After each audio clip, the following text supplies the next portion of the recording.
So all eyes are on Jyothi Yarraji in the 100-meter hurdles at Budapest, and she is a tremendous athlete. We've been tracking here for quite some time now, and the NNI sports team even visited her home, spoke to her family. So that apart, we will go over to Sandeep in Budapest, and from him we'll get the latest.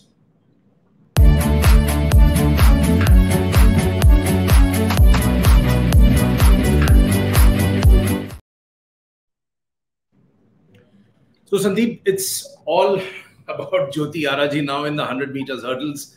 It is a difficult event, but apparently the conditions suit her, because as you were saying a short while ago offline, that it is very still in Budapest. There is considerable heat, but it sort of it mirrors the conditions in India. So to what extent would that be an advantage? No, it is an advantage. I think if you really look at it from every athlete's point of view, it's a pretty decently level playing ground.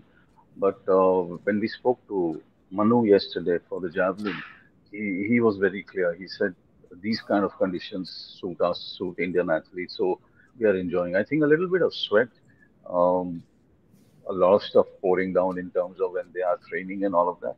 I think that helps them. That kind of takes them back into a situation where they feel, okay, this is like home. But I think Yarraji's heat, it's not impossible. Let's not. I don't even categorize her as hope. I categorize her as a very, very solid talent that should go through to the semifinals. And even though there are athletes in her, which is basically heat number 4 today, where there are four athletes who got a better personal best. But World Championships, especially the qualifying, the heats, and almost up to the semi-final, it's not about your personal bests or your season's bests or whatever you've done before this. It's what you do exactly there. And I think Yarraji, if you've seen Grant Holloway's 110 hurdles win, he attacks the hurdles. What are the hurdles for? They are there basically for you to attack them. I think you've seen in India also, I think in the last 20 years, we've seen good hurdlers, but we have never seen hurdlers with so much energy and so much attacking prowess coming in and going hurdle by hurdle with such force that you virtually cut your timings down. And that's exactly what she's done over the last 1.5 years. So do expect her to do the same thing. Do expect her that she should be in the semifinals and will be in the semifinals.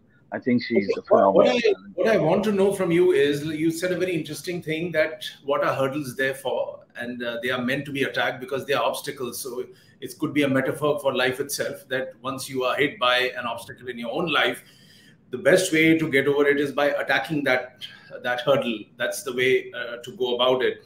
But that apart, and her timings apart, we'll come down to that. Realistically, how do you assess Jyothi Yarraji? Because she's suddenly become a big name in India. She's a medal prospect, and there's a lot riding on her. But what sets her apart? I think the way she comes into athletics, the way she, you can see that energy flow. You see a certain amount of calmness in Neeraj Chopra. I've seen Neeraj Chopra since the time he won the U20, seen him in the federation, seen him at national championships and all of that. There's a certain aura around him. And when I say aura, I really don't mean an aura where we sometimes kind of portray aura as arrogance. I'm not putting it like that. I'm putting it like, I was meant to do athletics. I was meant to do 100 hurdles. I was meant to do 100, 200. That's the athlete she is. I mean, you can see it in Chopra. Today, it's very easy to say that, okay, he was always meant to do javelin. But we all feel like that now because he puts himself in that position vis-a-vis his event. I think Yarraji brings that energy onto the track where you always feel that even if she does a lesser timing or even if she probably is not up to her personal best, you know that she has all of that talent that she can still go ahead and turn it around. I think that particular thing lacks in a lot of Indian athletes, which she definitely has. Okay, let's talk about her records. So in India, the national record in the women's 60-meter hurdles she had, which is 8.13. She recently broke the women's 100-meter hurdles national record after 20 years. She won the gold medal in the 100 meters hurdles at the Asian Athletics Championships 2023 in Bangkok. and achieved a bronze medal in the 100-meter hurdles at the World University Games in Chengdu, which was again held this year. But how does one qualify through this heat in the finals? So what are the odds that stack up? So even if she comes third or fourth, she has a chance to get through? No, the top four. So you're gonna have five heats complete in the hurdles. So the top four in every heat goes through, and then the four fastest losers. The best bet be in the top four and completely enter directly into the semi-finals. I think that's the best bet that we have right now. Looking at the next four fastest, I think that's a roll of the dice because you have five heats. Anybody can be faster than you in all of those five heats because they're taken collectively. So just break it down into per heat. Per heat, she has to be in the top four, which means heat four, which will be run today, should see Yaraji in the top four. Even though you have Bhakti who's run 12.69, you still have Kambanji who's done 12.47. You have two more athletes who've got a personal best better than her. But as I say, this is not about being personal best or running those timings. It's about what you do on the track there in that particular moment to be able to qualify. And as per the stats, again, she's incredibly close to qualifying for the Paris Olympics, needing only to improve her timing by 0.01 seconds. So that's, again, pretty promising. I don't think that's probably at the top of her mind right now. I think her first thing would be how the hell do I get into the semifinals? Because entering the semifinals enhances her own position in world athletics. And that's exactly what we all need to do and understand. What you saw in other events, you look at any other event, you see the way those athletes walk. You see, and you know that Sarvesh interview, that the high jump one that we had sent. Uh, for him, what was the experience? For him, the experience was that he was standing next to Tamberi, the Olympic champion. He could see Barsham sitting on the bench, wearing a cap, and he sat almost like, in reverence. He probably went and sat 6 meters to the left. If this is Barsham, hey, I can't be sitting close to him. But the point I'm trying to make is that Yaraji, Sri Shankar, all these guys, they now have a position in world athletics. And the other athletes also tend to look at your numbers, your stats, and they do feel that so and so is coming up in so and so continent faster. I think if she makes it to the semifinals here, and I bet 110% Paris is not on her mind right now. What will be on her mind is to get into the semifinals and make a name for myself and get a shot at running with these top athletes in the semifinals.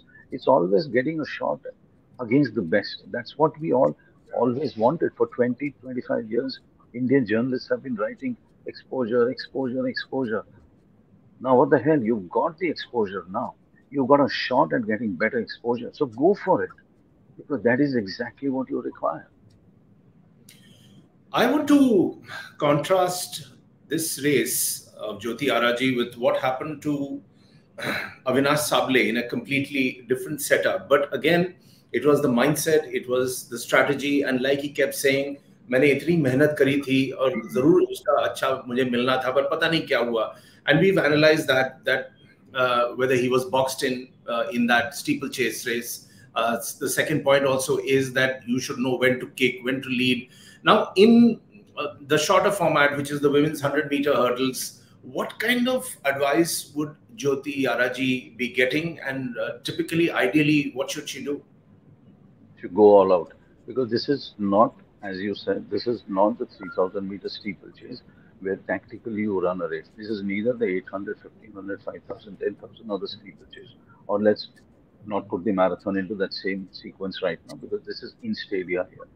And I think it's more like you getting out of the blocks as fast as you can and attacking the hurdles. You know that this is all that you have. In a 3,000-meter steeplechase, even if you're number 2, you fall back to 6, you fall back to 8, you fall back to 9.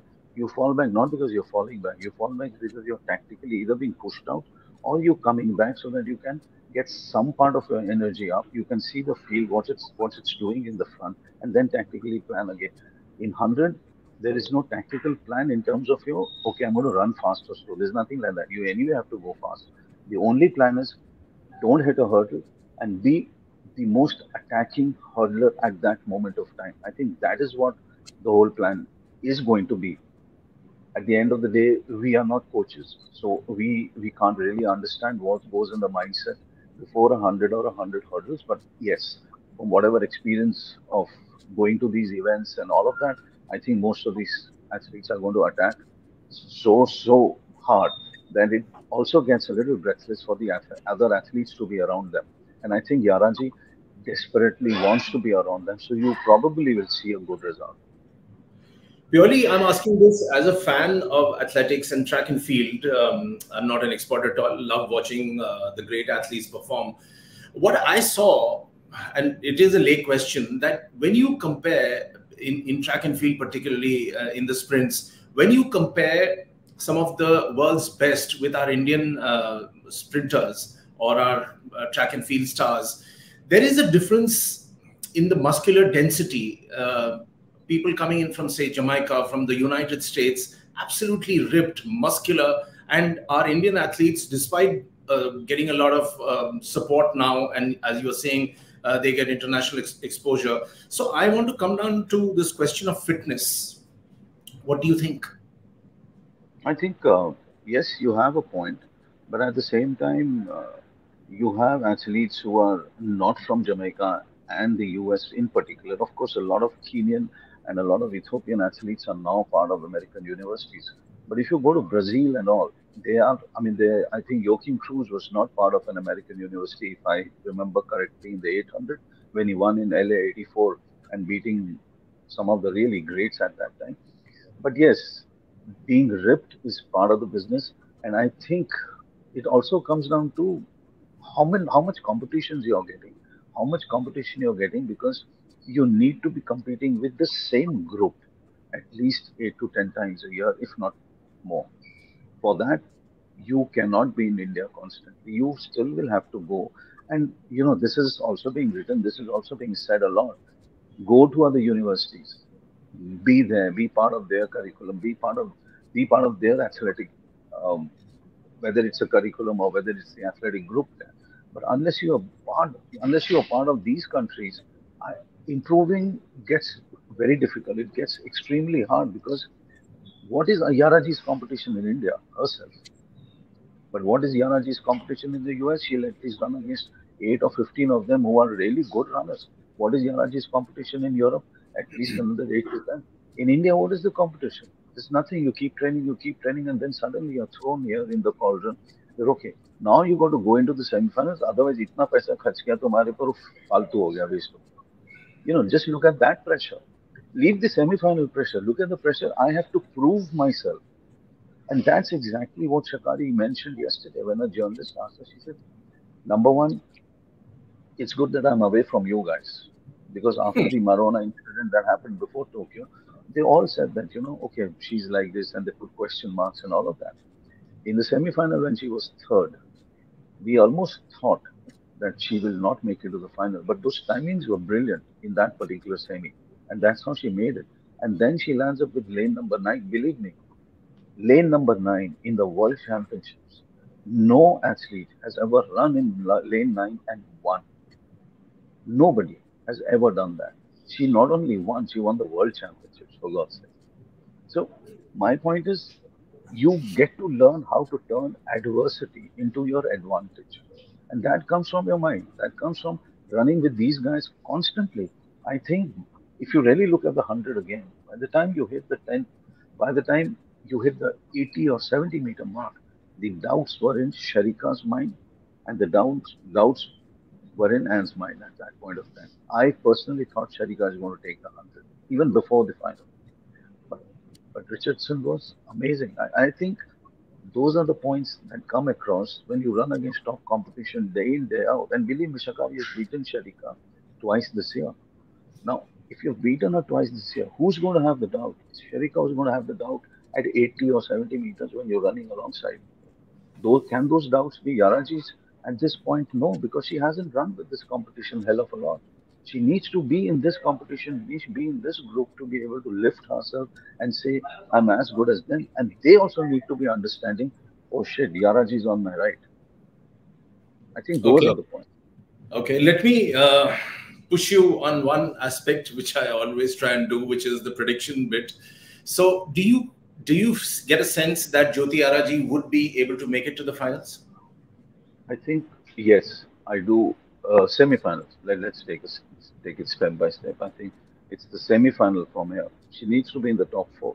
You ask me, yes, yeah, but I'll also put 2 points together. Then you ask me whether she has the talent to be in this group. Absolutely, she has the talent to be in this group. And my point is, a semi-final is a huge step for her, simply because she will immediately know that all the training that she has done has come good, and she'll immediately know that she is in the world's top group to be attacking finals of other competitions. And as you said, whether she'll go to Paris or not, yes, she will go. She'll probably get that time also. But she will also understand that in the Asian Games, she is the gold medal contender, and at the Paris Olympics, she should be in the final. But everything starts from that heat for today and how she manages herself, her mind, and how she needs to attack those hurdles. Okay, all the best to Yaraji, and let's have a quick word on Krishan Kumar, who's set to compete in the men's 800 meters, and his main achievement has been he won a silver medal in the 800 meters event at the Asian Athletics Championship. His personal best and the season best timing is 1:45.88, and he has been in good form. But seriously speaking, and honestly evaluating, what do you think about Krishan Kumar? These are pretty decently tough group. I think if you really look at it, with the Kenyans out there, and there are 2 or 3 people who at least have better timings than him. But again, coming back to that point, if he can create his personal best, if he can run a little more faster, please expect him to be in the top three of the heat. Otherwise, if he doesn't do that, then he'll be 4 and 5, and then he'll be out of it. So he won't get a shot at the semifinals. The point again being, Indian athletes, you're coming to the World Championship. You're not coming here to win, and I'm talking of uh, not all of them. I mean, you have Neeraj Chopras and a couple of others, Sri Shankars and all, who are expected to be on the podium, expected to be in a big final. But for the rest of them, it is about taking this opportunity and moving from a heat stage to a semi-final stage. I think that step now needs to be taken by Indian athletes, and they need to get their minds together and believe that this is a stage which has been made for me. Once you accept that the stage is made for me, you're going to run that. I also want your message for the Indian viewers that this is, as you very well know, that this is a medal-hungry nation. Here, people are feted and celebrated only when they win. And you have repeatedly hammered the point home that this has been a terrific exposure for the athletes. And even if they don't win, it's not a problem. It prepares them for something much, much bigger.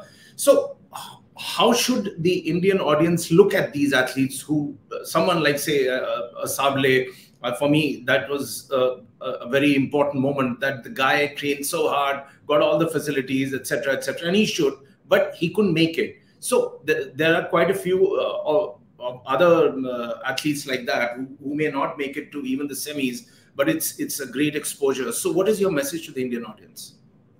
Well, messages are given by journalists themselves. I mean, the coverage must be abysmal out there. So, you know, an Asia Cup team announcement probably take 90% of the coverage, and Avinash Sable's failure will take 10% of the coverage. Why he failed, you know, nobody's going to delve into that except a few people, probably the three out here, and probably a few really die-hard track enthusiasts who are in India, and a couple of them are not even journalists, honestly. I mean, they are just simple. They sit on Twitter and they keep following track and field, and I'm astounded by the level of knowledge that flows in from their Twitter handles. But the point again being that unless you figure them out at the national championships, when they are 18, 19, 20, and you give those stories to the fans, then they will try and understand what happens to an athlete. I think I repeat the same point that I made that day. This is a once in a 4 year phenomenon. This is a once in a 2 year phenomenon. And let's not beat them down because it's a once in a 4 year phenomenon. Let's understand what's required in athletics. And I think from being 15 years back a critic of the federation, I think they are now doing a very decent job, because the moment you start pushing your sub juniors and juniors and you start getting that process together, I think things start happening.